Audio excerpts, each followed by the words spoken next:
Hi guys, welcome back to the Drive Life channel. In today's video I'm going to talk you through the follow me home lights on my Volvo S80 D5.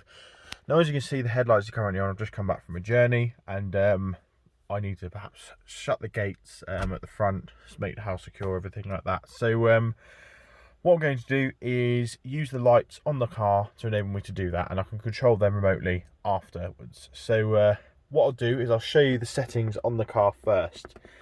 You need to go to menu, down to car settings, like that,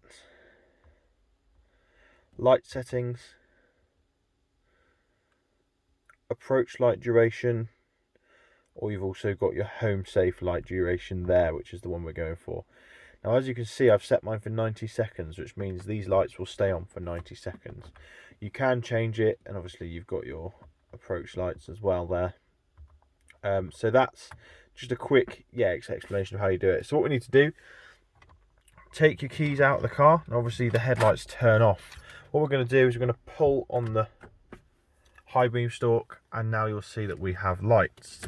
So we can leave the car and these lights will stay on for 90 seconds. Now what we can do, if we're finished before 90 seconds, we want to turn them off.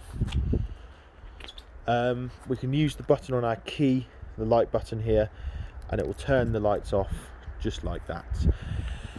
And that is exactly how to use your follow me home lights. Obviously we've got the approach lights here as well, which again is operated with the light button off the key. But I think those follow me home lights are really useful on dark winter nights such as this, especially in the freezing cold. You don't really want to be fumbling around with a gate lock any longer than you have to. So yeah, thanks for watching guys, just a quick video today. Don't forget to like, comment and subscribe for plenty more Volvo content, and I'll see you in the next video. Cheers.